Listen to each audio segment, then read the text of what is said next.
Hey guys, I'm Kaye-Cee Austin of TG2M, also known as Talk Geeky to Me, for those of you that are new to the show.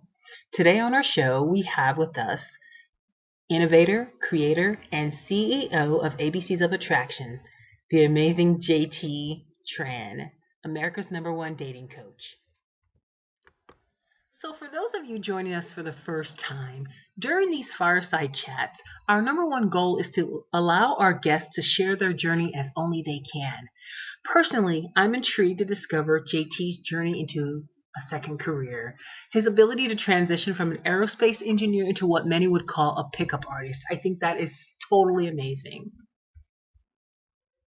So here's my awesome interview, and I hope you gain tons of value from my wonderful conversation with America's #1 dating coach himself, JT Tran. So JT Tran is also credited as the Asian Playboy.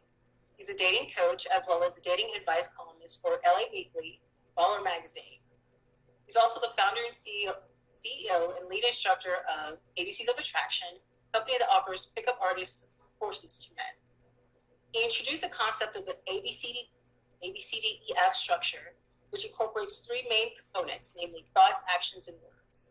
The concept teaches men how to develop their attitudes, change the matter of their dress, and convey sexuality while courting and dating them. JT mainly teaches shy Asian men confidence and communication skills. JT and his company has been featured on ABC's Nightline with Juju Chang, Asian Week, Verge, Huffington Post, Al Jazeera America, Voice of America, News TV in China, NU Asian Magazine, the Harvard Crimson, New York Magazine, E Magazine, the Yale Herald, Hyphen Magazine, and Daily Yale News. He's been featured as a guest speaker at Harvard University, Yale University of Chicago, and Wharton School of Business, where he's passionate about teaching and coaching men his unique method of engineering that juxtaposes or combines the main skills that he acquired as an engineer to today's dating. That's amazing. So tell us about that. Welcome to the show, JT. I know that's a mouthful. So basically, I would call it, America's #1 Asian dating coach. And you're right. How I arrived at where I am in life and the mission that I've undertaken, this essentially call to service, is a very unique path that I took because being an aerospace engineer is a far cry from what I do today. But at the same time, you can sort of see the trajectory in the fact that I, being a very stereotypical Asian American, spent my entire life being a very studious sort of, boy and concentrating on his studies, having a strict set of Asian parents, tiger mom, that pushes you to be academically successful. But socially, I went to prom by myself in high school. Like, I didn't kiss my first girl until the age of 20. So, I read that. yeah. So spent so much time trying to be educated and professionally successful. Never spent the time developing my own personal core self and having the romantic success that I wanted in life until, one day this tall, blonde, pretty, blue-eyed girl chose me in college, and I was incredibly lucky because it's an engineering school in Florida Institute of Technology, which is like an hour from the Kennedy Space Center, and I wanted to be a rocket scientist and all that, be part of the space exploration. And I accidentally used some philosophies of pickup, of sort of lighting up the room and kind of ignoring her by accident. But like, she thought I was ignoring her, but in reality, I was so scared shitless I couldn't talk to her. She thought I was too cool for school, but in reality, I was like, "Oh no, cute girl, must run!" Right. And then after I graduated college, I moved to LA, and for a while there, I kind of thought I was the big man on campus, having a pretty girlfriend, and really being the only Asian guy with a non-Asian girlfriend, right? And then I realized, like, wow, I tried all the types of dating, online dating, going to mixer, speed dating, like like eHarmony rejected my application, right? No way. Yeah. So this is back in the day when they actually had you fill out like one of those Myers-Briggs personality tests. Okay, yes, Now yes. you just log in, whatever. But here they're more stringent, and basically when I get the results back, it said I was too cerebral. They could not find a partner, a mate for me. So apparently being smart wasn't going to help me get a girl. And so that's how I got into pickup, because pickup tend to emphasize a very practical application of psychology. Right. And then when I got into that, I started writing about my misadventures in a blog called the Asian Playboy blog, which is sort of like Sex in the City but for Asian men. And Okay. and Tell us about that. yeah, and then people started following me. I started getting this following until one day this Chinese Canadian mother called me up and she wanted me to help out her son in high school who had been harassed by neo Nazis. And Oh, wow. I told her for like 3 days, like, man, for 3 days and 3 nights, I'm going to be the big brother he never had. Because I condensed all my learning experience into a system. I kind of applied my systems engineering background when it came to spacecraft, and I had like, okay, how can I teach what I learned over like the Right. last 2 years, but make it simple enough, but also flexible enough for this high school kid to learn. So I came up with essentially an acronym. That's all ABC system is an acronym, Right. like A B C D E F. Like anybody can learn it if they know the alphabet. Right. That's It's how. that easy. Yeah, exactly. So that's how I got started. It's like I said, it's a call to service, really, because I had no intent of doing this as a business. Right. Yeah, that's how I arrived here. Oh no. Okay, you actually answered the next question. The next question was going to be, what was your catalyst moment? And so your catalyst moment was when that mother asked you. Yeah, it was such a huge responsibility. It made me like seriously like just think about when I was his age, what would I need to know? And like I, living in the South, had experienced racism. Like I'm from Texas, so get called all types of like racist names. But Right. I never been like beat up by like Nazis. That's kind of just crazy, you know. Wow. So what happened with him? Like, you have to know. Right. So like flash forward, years like I think like ROI. eight years later, we had stayed in contact for a while, then dropped off. But like 8 years later, he is in med school, moved in with his girlfriend, and basically, yeah, contemplating marriage at this point once he becomes a doctor. Oh wow! Congratulations. That's Yeah. so that's a ROI on being your friend. That's all I was telling you. That's awesome. All right. So next question. One of the things that we always hear, well, in this space that I've been hearing, Asian men talk about that in this culture, in the Western culture, the Asian American man is like, that's the way women women see you guys. But I want to let you know that's not true for ethnic women. Just so you know. Good to know. Yeah. Talk to us about that, because I know that's one of the major things that, like I said, that's just not a good situation. Well, or as a portrayal.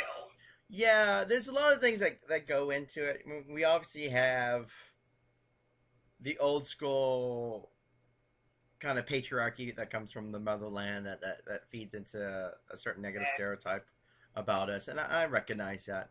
But also, obviously, we have like Hollywood and the media that feeds into certain perceptions.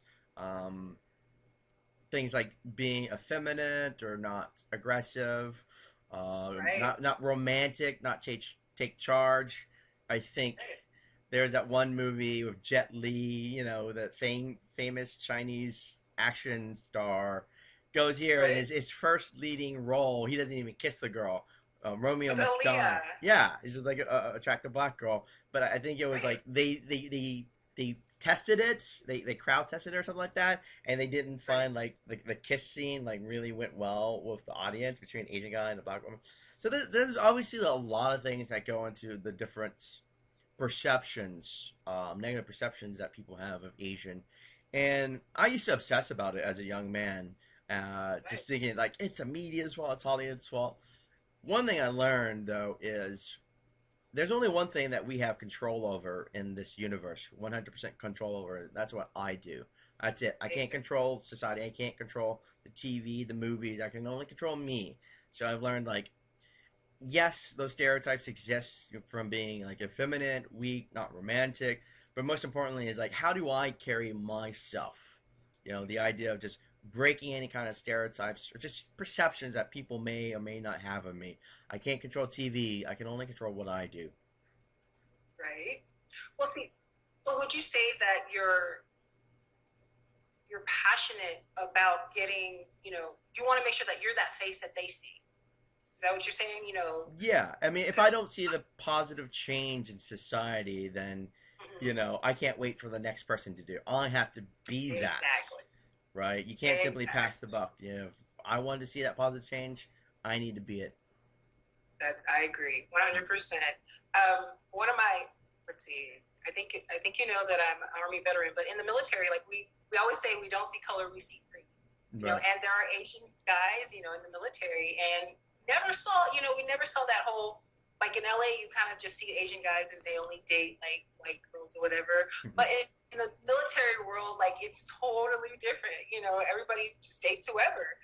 So I want to talk about that. Let's talk about that a little bit, because I know when I read Asian male blogs, they're like, oh, I met this hot blonde and blah blah blah. Yeah. I want to just chat about that for a little bit, because if you could do us a favor, and I'm talking Hispanic chicks, I'm talking, and let them know, like, hey, there are guys that already set the page for you guys, set the way for you guys. So come to us. It's everybody makes this world around. So talk to us about that. Sure. It's a fact of life that when it comes to dating, white is the standard by which everybody's compared to. Right. I'm compared to white males, and so and so right. for white females. So yeah, there is definitely a gravitational kind of pull towards dating that way. But what I also do is I do encourage my students to date Latinas and Black women. Actually, one of my most viral videos that I did was Asian men kissing Black women for the first time. I saw that. Yes, that went like pretty viral. It was like something that really caught people's eyes. And just like interesting thing about reading those comments, what I found were usually I would get like the women sharing it more, and then like the haters were usually white guys for whatever reason. I'm like, it's not even about you. Like, why are you throwing shade? So, yeah, I definitely do encourage it. And during my live programs, I will tell my students like it is so much easier, if you will, for an Asian guy to go up to a Black girl, easier than he thinks. I remember one time I had a student, he was like from China. He had been like studying in America, and I see this in the corner, like this attractive Black girl, and I say, hey, just introduce yourself to her. And he looks over there, and sort of like in that same general vicinity was a Black bouncer. Like you could tell they weren't together. It was like he worked for the bar as just a Black girl. He's like, well, what, that Black guy? It's like, well, he works here. What are you worried about? Isn't he gonna beat me up if I try to talk to the Black girl? It's like, no, he's not gonna beat you up. Right. So I definitely like have to break these perceptions, and it's a lot of it comes from, again, our old mother country kind of perceptions where you might have like China, Japan, where they don't have a lot of like people of African descent. So for them to go out there, it's a big push, right? Although what's interesting is because China is investing so much into Africa, that you actually are getting a lot of Chinese African marriages, because like there are so many more Chinese men than there are women because of China's one-child policy. Did you know that? Right. There's Yes, yes, yes. So there's quite a Oh, bit man. of cross marriages slowly starting across the spectrum. I did not know that piece. That's awesome. Yeah. Okay, that's great. So I was going to ask you if you knew about how in New York, it's actually there's meetup groups that are forming now. Mm-hmm. Google it when you get a chance. There's like tons of meetup groups. It's Asian men and Black women. I'm like, oh Yeah. wow, a lot of them. So I love the fact that you want to be that face, because I'm always about that. If there's something missing, we need to just go ahead and put it out there and Yeah, I mean it's that change that we want to see. absolutely, it's socially rewarding, personally rewarding, but also for those of us who are entrepreneurs, if you Yes. can find that need, that niche. Yes. And like with Black women and Asian men, there is a certain similar effect that's going on, where Yes. it's sort of different, but on the spectrum of sexuality, our sexuality is being warped by the media. Yes. So We were about to like, we're right here. What's going on? Yes, that's exactly where I was gonna go. A lot of the articles that I've been reading, it's crazy. Like the first 6 pages of Google, a lot of articles I've been reading, Asian men, they're talking about how they feel that there's a connection between, major connection between African American women and Asian men, because it is skewed. It's Mhm. totally opposite. African American women were made to look like we're masculine. We're emasculated. Yet all of our features and everything that we do, we're known as being caretakers, mothers, and entrepreneurs. Those are womanly attributes. Just like you guys are known as being effeminate, but you guys are known as being hard workers, family men. Those are masculine, Western Yeah, masculine attributes. putting food on the table. The kind of Exactly. Yeah. So all the articles now are saying, even Huffington Post, they're like, you guys should just date. Yeah. I definitely encourage it. It is for a lot of Asian guys. It's a push, because I will have students that to them they've always ever only dated Asian women, right? Right. And so like you gotta really kind of like push them out there. Because I tell them like these girls, they're not stopping guys from hitting on them. Like a white guy, a black guy, will hit on them. Like I've known friends of mine who have Asian fetishes. Like I once told this Latina friend of mine, she would go to an Asian club with her Asian friends, but you know who the only guys who hit on her? White guys and black guys that were at the Asian club. Right. Because Asian men are like, uh-oh. Yeah, or they're only like used to dating Asian women. So we Right. definitely have the idea is like making Asian men understand that other women find them attractive and are receptive. And I think that if they believe that, it'll be a little bit easier for them to try to initiate that first move. Well, I went to an event. It was like 500 dudes, and I was the only female. I did it on purpose. Approach. And one of the people that approached me was like a 6'7", 20-year-old Asian guy, Nice. and he approached me, he had a cowboy hat and everything, He's like, how old are you? I'm like, how old are you? He's like, I'm 20, but I'm old enough for you, or something like that. And I'm just like, I like that. Confidence is all it takes. Yeah. All it takes. Bruce Lee, like I'm just gonna always say, Bruce Lee has already set the pace for you guys. I have a impression, but so you guys are good. So definitely tell your students that. I'm definitely pushing the message, but it's for a lot of my students, it's a multi-pronged effect. Because the way I approach it is I teach in a holistic manner, which and not in a hippie sense, right?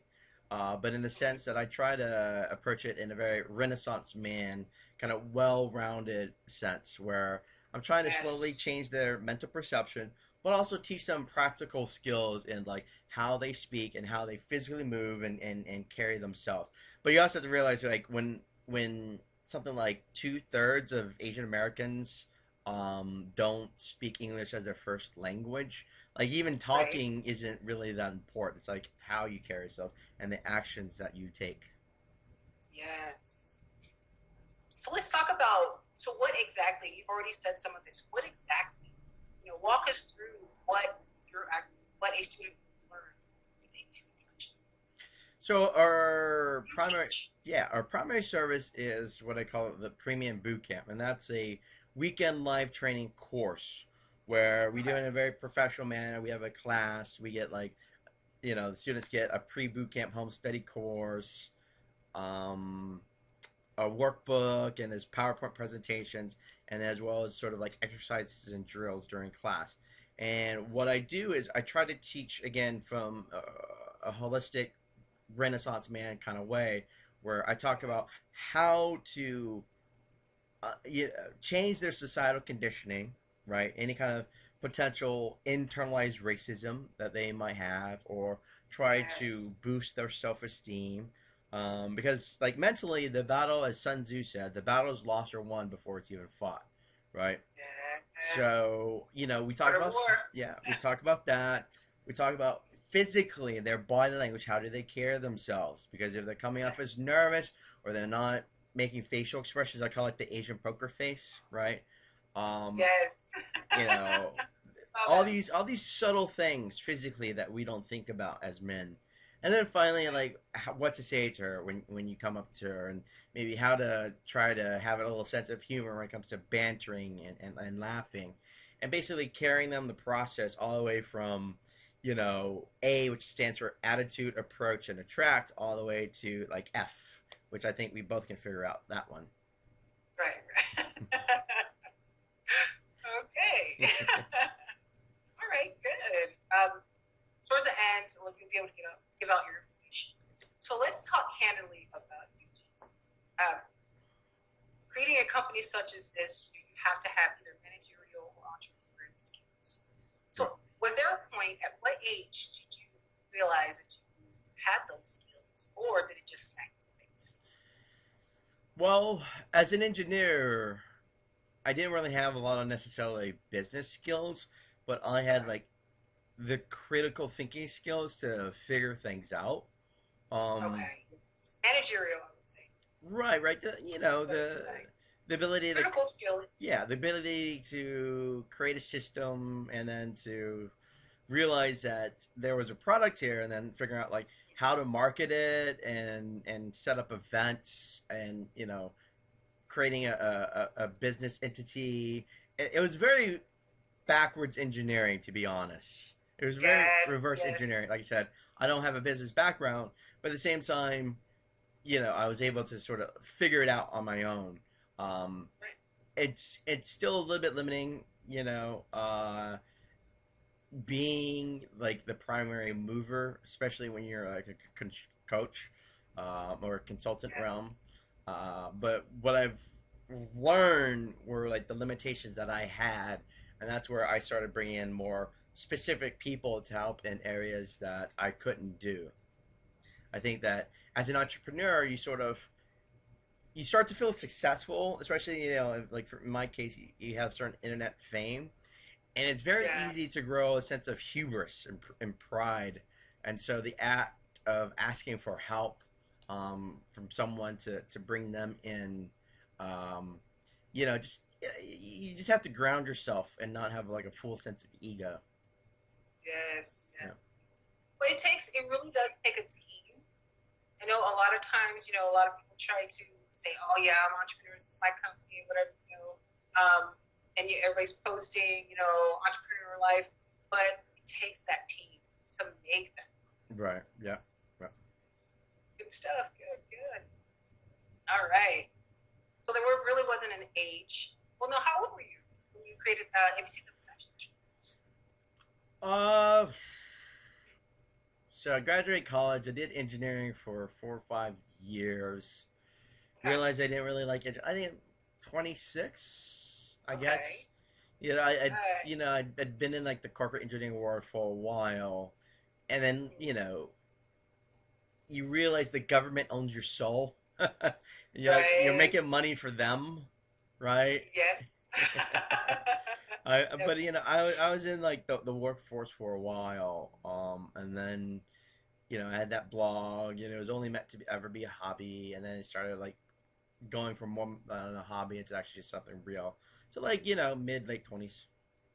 That's when I started. I wouldn't say I was good by any measure. It just happened like clients were throwing money at me. I'm like, hey, money.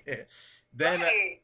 then I But that became whole second career thing is not always easy. yeah. You know, but if it comes from a place of passion, Hmm. it's gonna be easy. You know. Yeah, And then, yeah. I mean, of I course, you threw bring my in whatever you need to yeah. bring in. I The threw core myself of into it. You know, I threw myself into it, burned out a little, and then I had to reground myself, and then really consciously dedicate myself to make this a business and not just a hobby.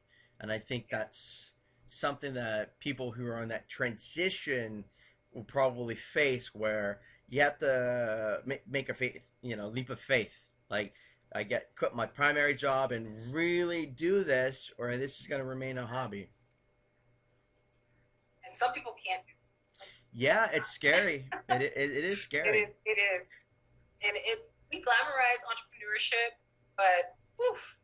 It's hustle. Like I always say, the only person that can fire me is me. If I don't hustle, then I'm gonna screw myself out.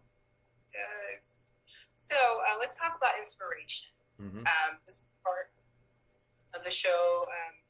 We're coming up on part of the show. We call it "Filling Your Way to the Top." But we're going to talk about who inspired you.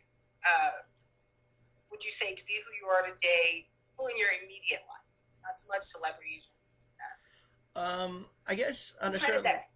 you know, it sort of like came full circle for me.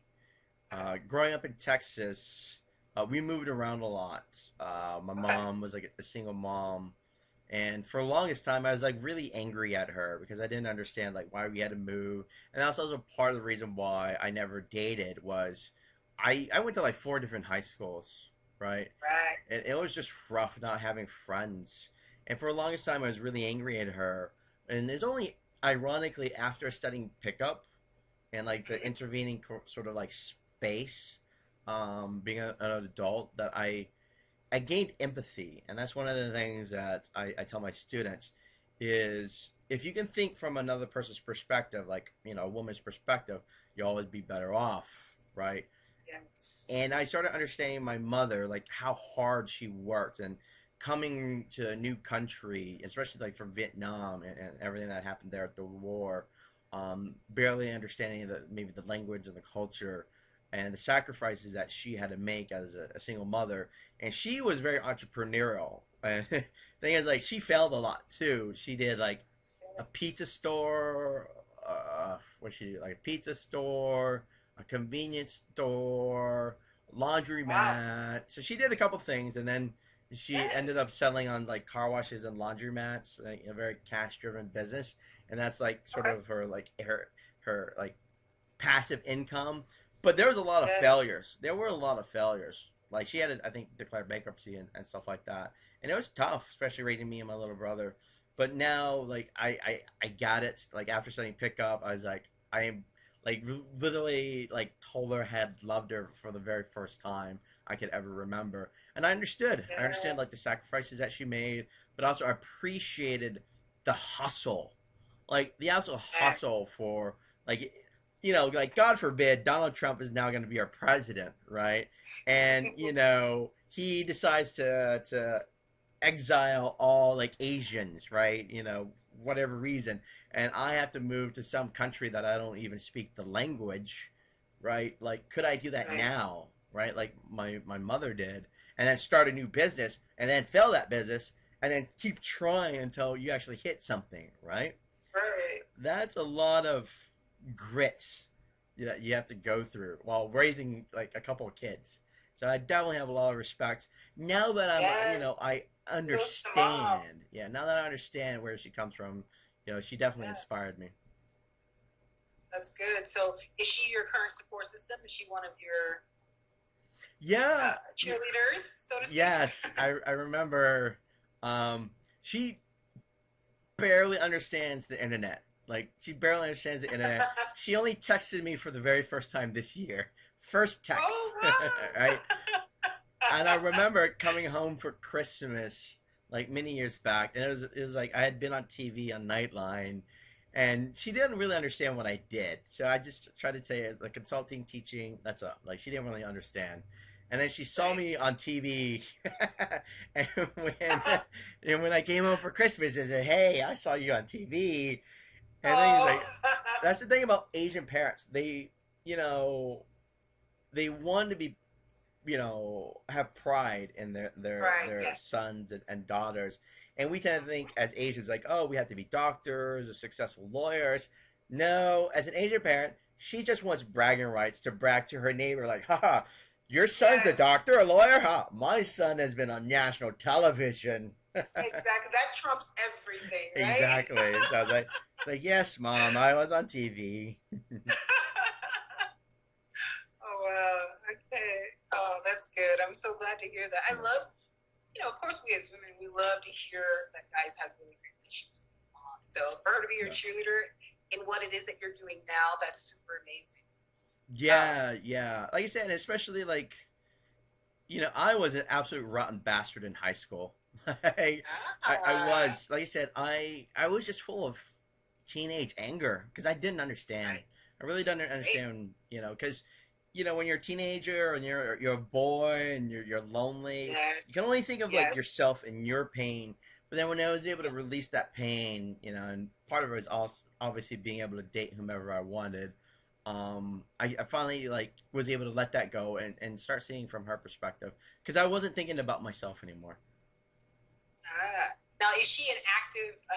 When I hear you talk about her support, it reminds me of Hugh Hefner because he actually started his business. His mother was she started the business and then handed it over to him, and she's Wow. always been his biggest cheerleader until she passed away. So, does she get involved in the business at all, or is she just a cheerleader?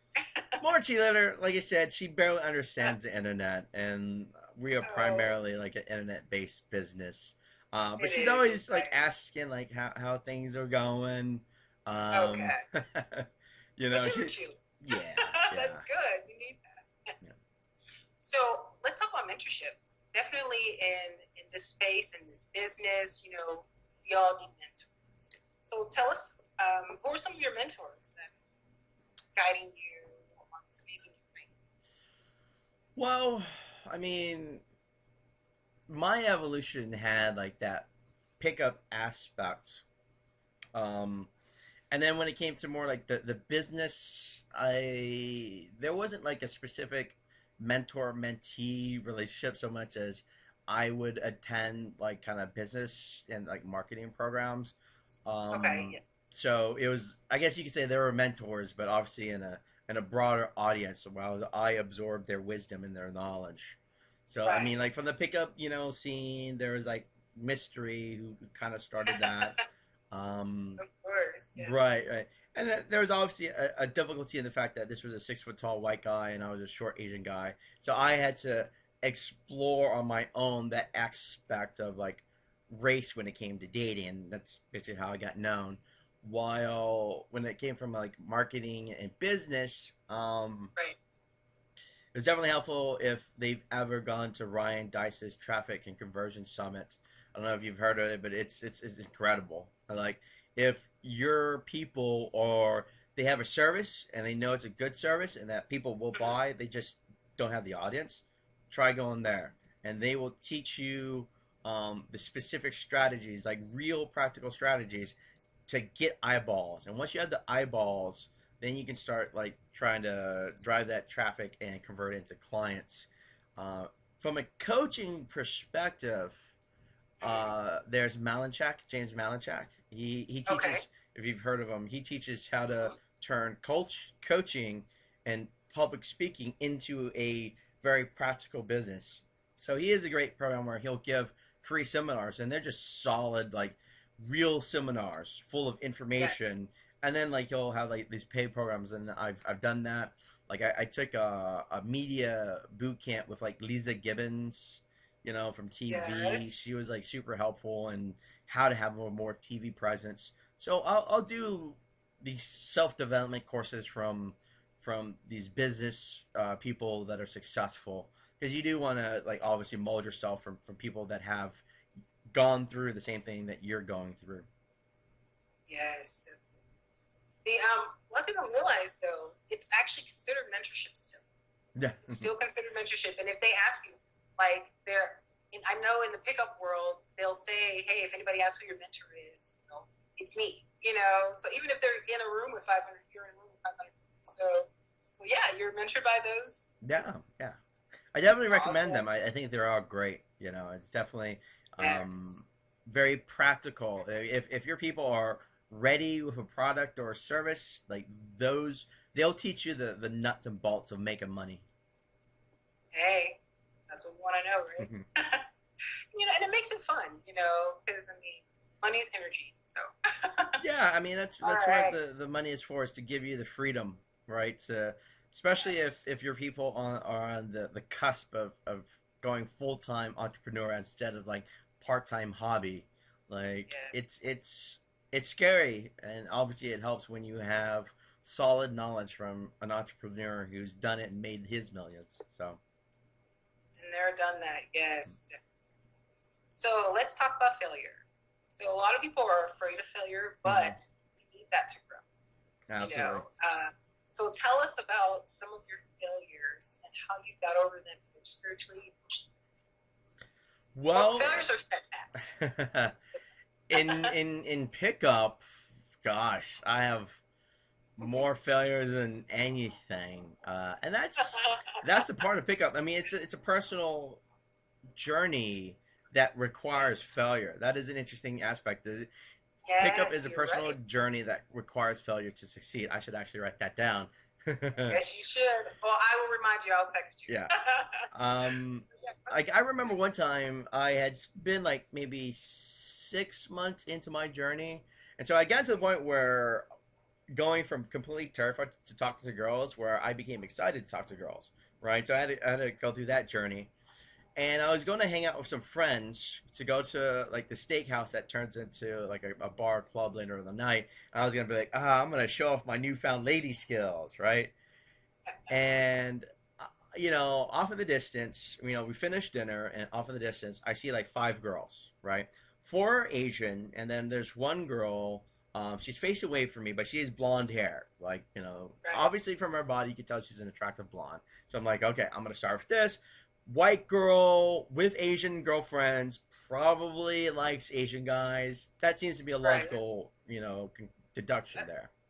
So I go over there, and as I am about to say, "Hey, ladies," the Asian girls turn to me, and the blonde turns to me, and she is this blonde, platinum blonde, very attractive, blue-eyed Asian girl, and she says, Oh, yes. she says, "Stop! We don't talk to Asian guys. Go away, go away." Yeah, I'm like, I've heard of wow, that. that's kind of rough, right? Yeah. Having like your own race of people denying you because you're Yes. Asian. So Yes. okay, I was like, okay, woosha, just kind of calm down for a second, have a beer, um, and so just kind of calm down. Not gonna let that affect me. It sucks, but Right. rejection happens. And so Right. then I start a conversation with this very cute Latina, and things are going good. We start holding hands, kind of getting that little warm fuzzies when flirting is going right. And I'm like, I'm going to Right. introduce you to my friends. So we go to where my friends are sitting, and I introduce her to my friends. And then this one guy who wasn't my friend per se, he was like friends of my neighbor. I mean, he was the boyfriend of one of my neighbors, and he's a little bit drunk. And as I'm introducing the Latina, he comes up to me and like grabs me by the shoulder, and he's like, "What are you doing with this Asian guy? You know, Asian guys have smallest dicks in the world, right? Small dicks." He did that Hater. in front of the girl. Did that in front of all my friends and all my neighbors. Wow. And at that point, Cock you're like, blocking. Cock yeah, but blocking. it's like in a racist manner too. Wow. And it's kind of like because he's part of like your circles, part of my circle was sort of Right. like a stab in the back. And at that point, like getting it twice in the same night in my face was a bit more than I could handle, and I went home and I cried. That was like, it was just devastating. It's just like, okay, one I could handle, right, but like Right. two, like in a row, that was just rough. Um, and then I cried, and it's part of what led me to realize that both the PUA community and the Asian community sort of felt Asian men. because the pickup community doesn't really address racism, right? Because it's mostly full of like Exactly. angry white guys, right? Well, Yes, yes, you yes. know, and Asian American community is always like, it's the media's fault, it's Hollywood's fault. You can blame whomever you want, but it doesn't help. In the here and now, it doesn't help to blame, right? Yes. So that's like that deep rejection where you're like literally in bed, kind of crying and just deliberating and questioning your own self worth, not even as a man, but as a human being, where like your own Right. people don't think you're a man enough, and your friends don't think you're a man enough.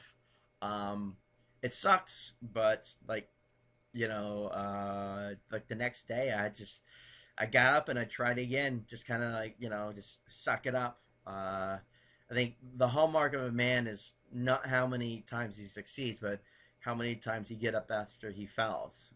So, Mm. You're like right here because the next question mhm. is, what would you say to any preteen and teen, or young adult that's going through now what you went through? And that you can say more, but that for sure you got to say that. Absolutely, absolutely. And the curious thing is, actually, we do teach teenagers. Like I said, that my first student was a teenager, and not too long Yes. ago, a father who was so impressed by the program he took with me sent his two teenage boys who were like 15 and 17. So we Right. did a high school program for them. And what I would say is, I think be thankful that they're learning it now instead of like Yes. years later when I wish I knew, because they're gonna have this as a permanent part of who they are. It is like, you know, having a savings account, that idea of interest. By putting in now that deposit, like 10 years, they'll just keep growing and growing. Um, but like I said previously, pickup or just dating in general is to improve is based off of failure. Just to get your heart broken when you have a girlfriend, right? Or to approach a girl and get rejected. That is really the only way to improve, and you have to accept that as part of your development growth. No matter how much it hurts, no matter how much like your first love, your first puppy love or crush, um, it's part of our growth is the pain. That's true. Very true. Well said, JT. What's that? I mean, what was I going to say? I think it's super important. I started TG2M because you can be great at business, but it's how you treat people. That's what one of my first mentors told me. It's how you treat people that they remember. Mm-hmm. And this whole entrepreneurship game is about relationships. Sure. At the end of the day, it's about relationships. When you go network, you have to know how to talk to people. They don't teach that in high school. Yeah. My first company is a team-driven company, and they're constantly telling us, we're not learning this, Miss Kaye-Cee, we're not good, So we need to teach them that. That's why relationships. That's why, like you said, there's so many angry young men out there because they don't know what to say to women, and nobody taught them. It's all about girl power. What about young men power? So Right. but I love talking to people like you. Thank you. Yeah. Yeah. Well, like I say, like I'm actually thankful for feminism, from a practical point of view, right? In my own self interest, because it's what's given me a career in a company. Because dating has changed, and we as men have to catch up to that. Like, and it exists more than just here in America, but even in China, where there's something on the order of 30 million more Chinese men than there are women. Like Yes, I read that. they're suffering from that gender imbalance, and they're trying to figure it out too, right? So they can't depend on old traditions of dating. It's time to go to dating 2.0, right? Yes. So dating 2.0 is basically ABCs of attraction. Exactly. Right? 3.0. We've Yes, evolved. go ahead. I'll plug it in for you when you won't. I'll plug it in for you. Awesome. All right. So I'm going to ask you one more question, and then I'll ask you one question. So let's talk about sleep. That's a really big thing. How much? See, I don't know if I'm the right person to ask this because I obviously live a different lifestyle than most normal entrepreneurs. Like my Okay. work hours are stripper hours, right? I work Yeah. at night. Right. And Right. For your my profession, yeah. yeah, my job is to be essentially a professional partier, if I can phrase it that Right. way. So I don't know if I'm really the best kind of role model in that regards, because I'll be up until like 3, 4, whatever a.m. and I'll sleep until like past noon, and then like my day starts at like 1 o'clock or something like that. Okay. Yeah. Okay. Well, the question was how much sleep you get, but we'll put a disclaimer. We'll put a disclaimer that we know that you should get how much? 8 hours, right? Yeah. But minimum of 4 is actually good. Yeah. High performers actually do. Mm-hmm. And napping during the day is good too. That's Yeah. good. Yeah. I do that too. I got that covered. It's good for your brain. It is. All right. So now for the bonus question. So if you were in a world where entrepreneurship was banned, would you take up a trade, or would you rebel, become an entrepreneur anyway? And why? All right. Could you repeat that last part? So, if I lived in a world where entrepreneurship was banned, and then Yeah. Would you take up a trade? Like, would you be a carpenter, or would you, whatever they said that you should be, or would you rebel and start this whole, the revolution type? that's an interesting question. I mean, obviously, it depends on the consequences. Okay. Like if they're gonna string you up and execute you, then maybe I would just go back to engineering. Like, I guess again, I might be different in that regards because I do have like another career to fall back on as an aerospace engineer because I was making 6 figures straight out of college. So, I have I did that in real life for a while.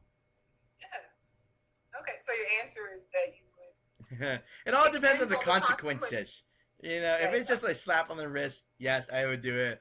But if it's like if it's like some sort of Hunger Games, like consequences, it's a beheading, JT. Yeah, then I'll go back to being an engineer and make 6 figures. I mean, I'll work in space. I could. That was pretty cool too, even though it's like corporate government stuff. Oh my gosh, I love it. No, that's my favorite question. We're just being real here. If it's a beheading. Now, I will tell you though, for some reason, I think you might change it though, because I do a lot of live panels where it's like 4 or 5 people and in front of an audience. For some reason, everybody's like, I'm going to be an entrepreneur anyway.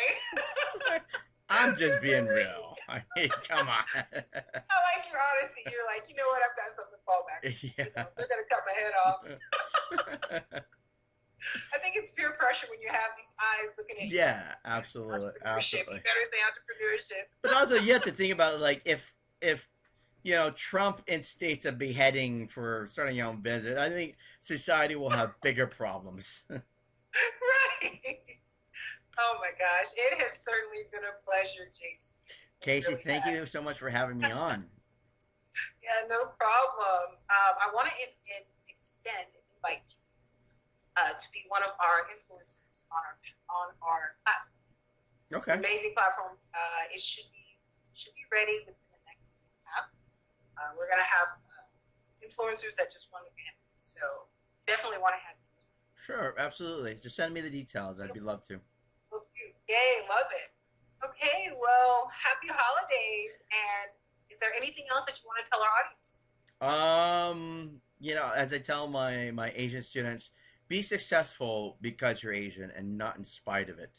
And if they need further information about what I do in our program, just go to www.abcsofattraction.com and check us out. Proof is in the pudding. We have reviews from people from all walks of life. I've had parents send their kids. I've had people who are divorced, tall, good looking to short and looking like me, able to get girls. You're very handsome. Thank you. Okay. But yeah, just come on and check it out. So what are your social media handles? They can just go to ABCs of Attraction. That's our primary corporate brand. So if they want to check that out, but actually our YouTube channel, we've developed a lot. There's a lot of free information, a lot of fun stuff, a lot of viral fun stuff, as well as like my college lectures at Harvard, Yale, Wharton, as well as more specific educational things about like fashion, um, getting numbers, dating. It has quite a bit potpourri of videos. Whether you want some lighthearted fare to like really serious material. So check us Okay. out on YouTube, ABCs of Attraction. And we'll definitely put your links and everything like that No, on our site. thank you so